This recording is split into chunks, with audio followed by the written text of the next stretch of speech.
யாழில் பதுங்கிய செவ்வந்தி கைகொடுத்த ஜே.கே. பாய். செவ்வந்தி ஆபரேஷன் அரங்கேறியது எப்படி? பாதாள குழு உறுப்பினர் கனேமுல்ல சஞ்சீவ கொலை சம்பவத்தில் பிரதான மூளையாளியாக செயற்பட்ட 26 வயதான இசாரா செவ்வந்தி நேபாளத்தில் கைது செய்யப்பட்டுள்ளார். அவருடன் மேலும் 5 சிக்கியுள்ளனர். கொழும்பு அலுத்கடை நீதிமன்றத்துக்குள் கடந்த பிப்ரவரி மாதம் 19ஆம் தேதி வழக்கு விசாரணைக்கு வந்தபோது கனேமுல்ல சஞ்சீவ சுட்டுக் கொலை செய்யப்பட்டிருந்தார். சட்டத்தரணி போல் வேடமிட்டு வந்த நபரொருவரே துப்பாக்கிச் சூடு நடத்திவிட்டு தப்பிச் சென்றார். எனினும் சம்பவத்துக்கு மறுநாள் அவர் புத்தளம் பகுதியில் வைத்து கைது செய்யப்பட்டிருந்தார். எனினும் பெண் சட்டத்தரணி போல் வேடமிட்டு சட்ட புத்தகத்துக்குள் துப்பாக்கியை மறைத்து அதனை நீதிமன்ற வளாகத்துக்குள் கொண்டு வந்த இசாரா செவ்வந்தி தலைமறைவானார். அவரை கைது செய்வதாக விசேட போலீஸ் குழுக்கள் அமைக்கப்பட்டிருந்தன. இலங்கையில் பல பகுதிகளிலும் தேடுதல் வேட்டை இடம்பெற்றது. அவர் சிக்கவில்லை. அவர் கடல் வழியாக வெளிநாட்டுக்கு தப்பிச் சென்றிருந்தார். பின்னர் தேடப்படும் குற்றவாளியாக அறிவிக்கப்பட்டார். சர்வதேச போலீசாருக்கும் இது பற்றி தெரியப்படுத்தப்பட்டது. இவ்வாறான ஒரு பின்புலத்திலேயே கனேமுல்ல சஞ்சீவவை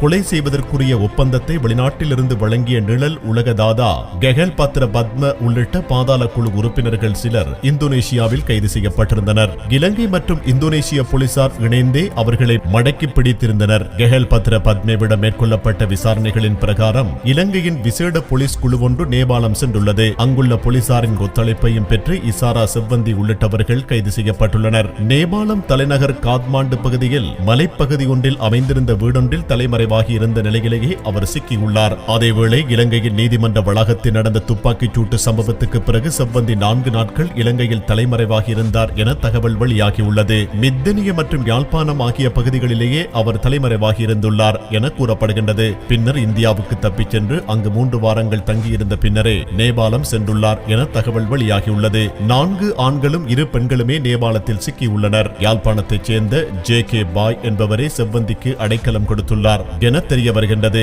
இவர் நிழல் உலகதாதா கெஹல் பத்ர பத்மவின் சகாவெனவும் தெரிய வருகின்றது. செவ்வந்தியுடன் இணைந்து அவரும் வெளிநாட்டுக்கு தப்பி ஓடியுள்ளார். இவர் ஊடாகவே செவ்வந்திக்குரிய பயணம் வழங்கப்பட்டுள்ளது எனவும் கூறப்படுகின்றது.